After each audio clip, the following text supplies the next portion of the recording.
In the last episode, I talked about the exhibition on view at the Kimball Art Museum through August 16th, Flesh and Blood Italian Masterpieces from the Capodimonte Museum. And right next door at the Modern Art Museum of Fort Worth, a very different exhibition is also on view through August 16th. So you should hit it up as well while you can. It's actually the kind of exhibition that I guess you could argue either way, that it could be something we'll actually see more of over the next few years as museums suffer the fallout from COVID and the global recession, and therefore draw more from their collections. But on the other hand, this is a really ambitious installation, as you can see. It was commissioned back in the mid 70s by the modern. It's called Ruckus Rodeo by the artist Red Grooms, and it's one of his sculpto pictoramas, as he called it. And he It was commissioned for an exhibition called The Great American Rodeo, which was in 1976. And so, according to the website, Grooms attended every rodeo performance during Fort Worth's 1975 stock show, made a lot of sketches, drew a 7-foot panoramic rodeo scene to serve as the basis for the design.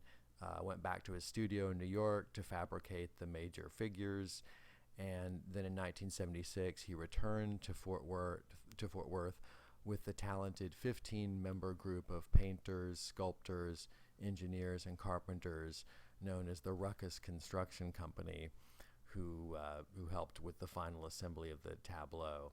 And the last time it was on view at the Modern was in 2005, so they don't take it out that often. And who knows when you'll get a chance to see it again. I'll also just read this little blurb from the website. Ruckus Rodeo portrays the chaos, entertainment, and danger of the rodeo. Grooms' engaging work is characterized by a grand sense of spectacle encompassing ritual, pageantry, and disorderly commotion. The artist's interest in folk art puppets and toys is evident, and his rich, arbitrary use of bold, unmodulated colors combined with angular contours creates a loud, brash ambiance. Despite the work's cartoonish flair, it is inflected with an urban sensibility. The characters' outfits, for example, are more like the vibrant apparel of the urban cowboy than the typical dusty clothing of a working cowboy. And I think that's a really, that's definitely a striking point. If you think of the movie Urban Cowboy came out just a few years later. So this was during kind of a point when the rodeo, even though it had been around a while, in the 70s, it really gained in popularity, became a very popular institution throughout the country. It was kind of part of the, kind of tied in with the craze for country music. And but yeah, this idea of the urban cowboy, there's something flashier at work. I actually used to be a reporter at the Houston Chronicle, and one of my beats, in addition to art, was society, covering society events, and some of them were held in conjunction with the rodeo. So, and I also, just by sheer coincidence, when I saw this installation, I had just finished reading a book by T.J. Clark called The Painting of Modern Life, and it was about the sort of how Manet and the Impressionists and other contemporaries were depicting Paris, the changing city of Paris. And you might think, well, what does that have to do with this Red Grooms thing? But one of the things he talks about a lot is sort of spectacle, and it's sort of how it related to the classes. And I'll just read this little passage from that book. the argument that the adjective popular applied to persons, manners, or entertainment in the later 19th century came to mean too many, too indefinite things. The word's elusiveness derived from its being used for ideological purposes to suggest kinds of identity and contact between the classes, ways they belonged together and had interests in common, which did not exist in their everyday life or organized social practice, but seemed to in the spectacle. There was a sense in which the nouvelle couche sociale were nothing in our period, or very little, without the place allotted to them in popular culture, which is not to say that they lacked a determinate economic position, only that it was not yet clear to them or anyone what it was. Popular culture provided the petit bourgeois aficionado with two forms of illusory class: an identity with those below him, or at least with certain images of their life, and a difference from them which hinged on his skill, his privileged place as a consumer of those same images. Painting was mostly a complacent spectator of this spectacle, perfecting the petit bourgeois' view of things and leaving behind the best picture we have of what it amounted to. So that's it. I'm dropping out of T.J. Clark there, but it was funny thinking about this. I did a little bit of Googling about Fort Worth, and what's interesting is that after 1875, it became known as the Paris of the Plains because of the completion of the Trans-Pacific or Texas Pacific Railway being extended to Fort Worth, and sort of leading to an economic boom there, but also the springing up of saloons, dance halls, places of ill repute, and I would say, unlike Paris, France, it sounds like these places were very off limits to respectable people. They didn't go there at all. But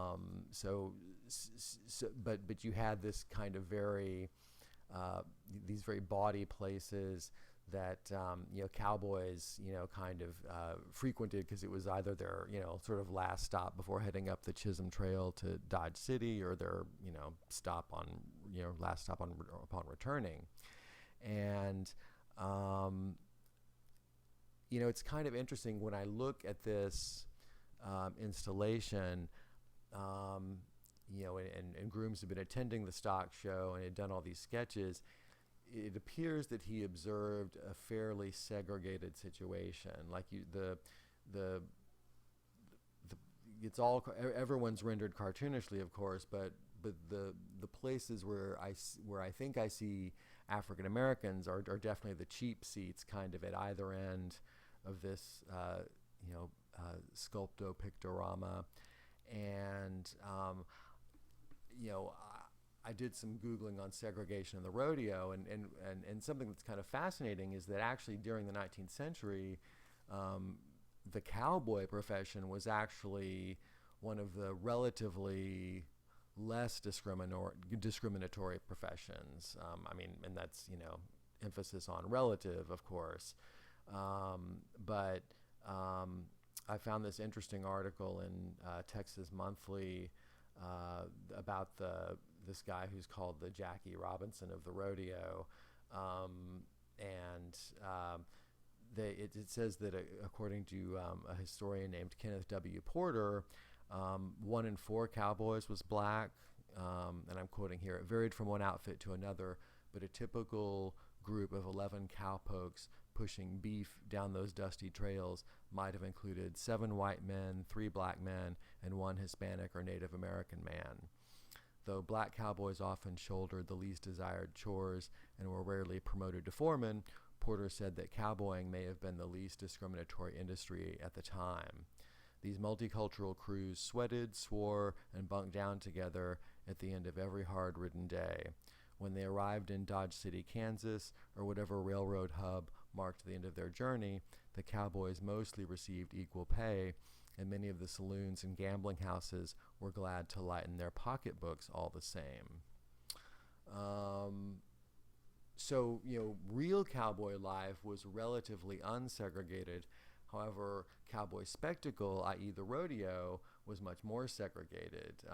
When the guy that they're calling the Jackie Robinson of the rodeo, and his name is Murtis Deitman, at the time he broke the color barrier and kind of was the first black man to win a rodeo event in the late 60s. He was one of only 1,000. He was one of 1,000 professionals on the circuit. The only black man of 1,000 professionals on the rodeo circuit. So, I find that interesting. It's like the cowboy reality was relatively unsegregated, but cowboy spectacle, which sort of, gradually grew in popularity during the 20th century, was much more segregated. But there was also this ambiguity, sort of like who's really a cowboy, who's not. Like in the movie Urban Cowboy, the Deborah Winger character asks the John Travolta character, if he's a real cowboy, and of course he's working in oil and gas. So there's some of this ambiguity that was sort of, I guess, bothering people about the Café Concerts in Paris, France, in the late 19th century. So I mean, it's I don't want to overforce any connections here, but it's just as you're the art that you see and or read about kind of flows into how you look at other art that you see or read about soon after. But anyway, it's Red Grooms is interesting. He's always sort of been obsessed with crowds, and that certainly, and spectacle, and that shows up in this work. It's a lot of fun, very accessible, certainly. And with museums, laying off and furloughing their staff at a huge pace now, I would think this is the type of installation that is going to be pulled out of storage less often in the upcoming years. I mean, I would think they're going to be looking to mount even as museums mount more shows from their collections because they can't afford traveling shows and big kind of complex loan exhibitions. This type of thing may be a bit too much as well. Who knows? But regardless, this particular installation is only on view through August 16th. So if you get to Fort Worth to see the Kimball Museum, make sure you stop in and see this as well. Thanks for watching, and I'll see you in the next video.